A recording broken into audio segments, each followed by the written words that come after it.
बिस्मिल्लाहिर्रहमानिर्रहीम। अस्सलामु अलैकुम बच्चों, उम्मीद करता हूँ सब खैरियत से होंगे। लेक्चर का आगाज़ हदीस नबवी से करते हैं। अल्लाह ताला के नबी फरमाते हैं, मैं उस शख्स के लिए जन्नत के अंदर एक महल का ज़िम्मेदार हूँ जो हक़ पर होते हुए भी झगड़ा छोड़ दे। तो बच्चों, आज हम स्टार्ट करने लगे हमारा 4th chapter, that is turning effect of forces, कि हमारे पास फोर्सेस का टर्निंग इफ़ेक्ट क्या होता है। तो फ़र्ज़ करें बच्चों, हमारे पास एक टाइट नट है और हमने उसको खोलना है, तो क्या उसको हम अपने हाथों से खोल सकते हैं? तो उसका आंसर होगा नहीं। लेकिन अगर हम बात करें स्पैनर की, तो हम इजीली उसको खोल सकते हैं। उसकी वजह ये है कि स्पैनर हमारी फोर्स के टर्निंग इफ़ेक्ट को बढ़ा देता है। स्पैनर हमारे फोर्स के टर्निंग इफ़ेक्ट को बढ़ा देता है, इसलिए हम उसको इजीली खोल सकते हैं। तो हमारे पास जो फोर्स का टर्निंग इफ़ेक्ट होता है, इसको हम टॉर्क कहते हैं। आगे हम एक और इम्पोर्टेंट कंसेप्ट की बात करते हैं, जो कि हमारे पास है एक्विलिब्रियम। तो बच्चों, हमारे पास कोई भी ऑब्जेक्ट जब बैलेंस अटेन कर लेता है, तो देन हमारे पास वो एक्विलिब्रियम की फॉर्म में होता है। जैसा कि आपने अक्सर देखा होगा, गांव वाली साइड के अंदर अक्सर ख़वातीन और बच्चे अपने सर पे पानी वाली मशकें उठाकर लेकर आ रहे होते हैं, लेकिन वो जो मशकें उन्होंने सर पे रखी होती है ना, वो गिर नहीं रही होती। उसकी वजह ये है कि उन्होंने बैलेंस अटेन किया होता है, और वही बैलेंस हमारे पास एक्विलिब्रियम कहलाता है। इसी तरह आपने एक और देखा होगा, अक्सर जोकर जो है वो एक सिलेंड्रिकल पाइप पे वुडन प्लैंक की मदद से ख़ुद को बैलेंस करने की कोशिश कर रहे होते हैं, और आखिरकार वो ख़ुद को बैलेंस कर लेते हैं, और वो जो बैलेंसिंग फॉर्म होती है उसको हम एक्विलिब्रियम की फॉर्म कहते हैं। बच्चों, आगे हम अपने मेन टॉपिक की बात करते हैं, जो कि हमारे पास है पैरेलल फोर्सेस, कि हमारे पास पैरेलल फोर्सेस कौन सी होती हैं। तो बच्चों, हमारे पास वो सारी फोर्सेस जो एक दूसरे के पैरेलल होती हैं, उन फोर्सेस को हम पैरेलल फोर्सेस कहते हैं। या आप ये भी कह सकते हैं कि हमारे पास वो फोर्सेस पैरेलल फोर्सेस कहलाती हैं जिनका डिस्टेंस है वो हमेशा सेम रहता है। तो आपने ये दोनों बातें ज़हन में रखनी है।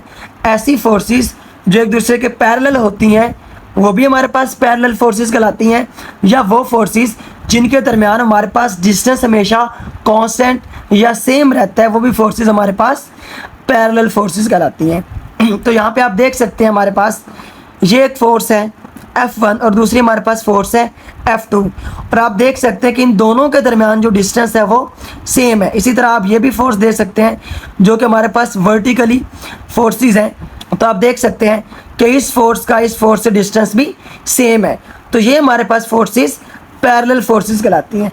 लेकिन अगर हमारे पास दो या दो से ज़्यादा फोर्सेस जिनका डिस्टेंस या तो इंक्रीज़ हो रहा है या तो डिक्रीज़ हो रहा है, मतलब उनका डिस्टेंस वेरी कर रहा है टाइम के साथ साथ, तो हमारे पास वो फोर्सेस पैरेलल फोर्सेस नहीं होंगी। जैसा कि आप यहाँ पे देख सकते हैं कि हमारे पास एक फोर्स ये आ रही है और दूसरी हमारे पास फोर्स ये आ रही है। तो आप देख सकते हैं कि यहाँ पे इनका डिस्टेंस ज़्यादा है, लेकिन जैसे जैसे हम नीचे की तरफ आ रहे हैं इनका डिस्टेंस कम होता जा रहा है। और यहाँ पे आप देख सकते हैं कि यहाँ पे ये दोनों फोर्सेस एक दूसरे को कट कर रही हैं। तो इस तरह की फोर्सेस हमारे पास पैरेलल फोर्सेस नहीं होती।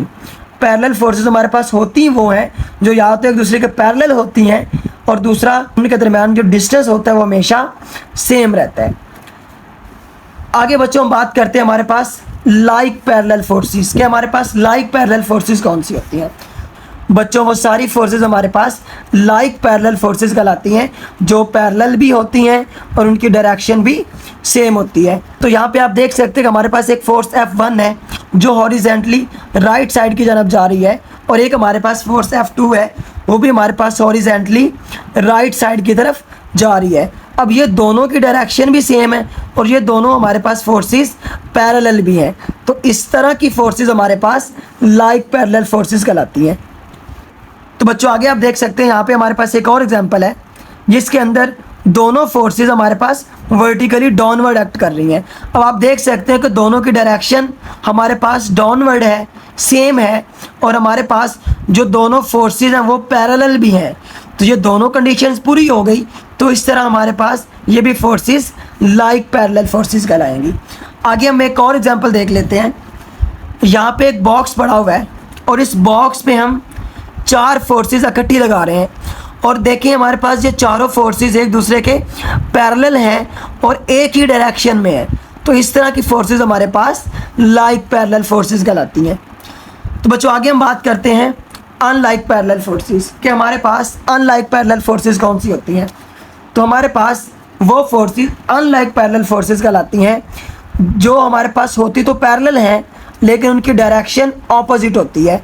तो यहाँ पे आप देख सकते हैं हमारे पास एक फोर्स वर्टिकली अपवर्ड मूव कर रही है और दूसरी फोर्स हमारे पास वर्टिकली डाउनवर्ड मूव कर रही है। अब ये दोनों हैं तो पैरेलल लेकिन इन दोनों की डायरेक्शन ऑपोजिट है, एक ऊपर की तरफ जा रही है और दूसरी नीचे की तरफ आ रही है। तो इस तरह की फोर्सेस हमारे पास अनलाइक पैरेलल फोर्सेस कहलाती हैं। सिमिलर आप इसको इस एग्जांपल से भी देख सकते हैं। ये एक डायग्राम आपको नज़र आ रही होगी, ये एक बॉक्स बना हुआ है। इस बॉक्स पे 3 फोर्सेस हमारे पास हॉरिजेंटली राइट साइड की तरफ जा रही हैं और 3 फोर्स हॉरिजेंटली लेफ्ट साइड को जा रही हैं। अब देखिए हमारे पास ये जितने भी फोर्सेस हैं तो पैरेलल लेकिन हमारे पास इनकी डायरेक्शन ऑपोजिट है। कुछ फोर्सेस हमारे पास टुवर्ड्स राइट जा रही हैं, कुछ हमारे पास टुवर्ड्स लेफ्ट जा रही हैं। तो बच्चों ऐसी फोर्सेस जो हमारे पास पैरेलल हों लेकिन ऑपोजिट डायरेक्शन में हों, ये हमारे पास अनलाइक फोर्सेस कहलाती हैं। सिमिलर तो देखिए बच्चों हमारे पास एक स्टैंड है और इस स्टैंड पे हमने स्ट्रिंग की मदद से एक बॉक्स को हैंग किया हुआ है, एक बॉक्स को लटकाया हुआ है और हमने ये ऑलरेडी बात पढ़ी हुई है कि हम जब भी स्ट्रिंग की मदद से किसी ऑब्जेक्ट को लटकाते हैं तो स्ट्रिंग के अंदर हमारे पास एक फोर्स पैदा होती है जिसको हम कहते हैं टेंशन। वो हमारे पास टेंशन की फोर्स पैदा होती है और हमारे पास जो टेंशन की फोर्स होती है वो हमेशा अपवर्ड मूव करती है। लेकिन यहाँ पे इस बॉक्स का कुछ ना कुछ वेट है तो उस वेट की वजह से इस पे कुछ ग्रेविटेशनल फोर्स एक्ट करेगी जिसकी डायरेक्शन हमारे पास डाउनवर्ड होगी। अब हैं तो दोनों फोर्सेस हमारे पास पैरेलल लेकिन दोनों की डायरेक्शन ऑपोजिट है। दैट्स वाई हम इसको बोलेंगे कि जो हमारे पास अनलाइक पैरेलल फोर्सेस है। तो उम्मीद करता हूँ बच्चों आपको इसकी समझ आ गई होगी। इंशाल्लाह अगले लेक्चर में मिलते हैं। अपना बहुत सारा ख्याल रखिएगा। अल्लाह हाफिज़।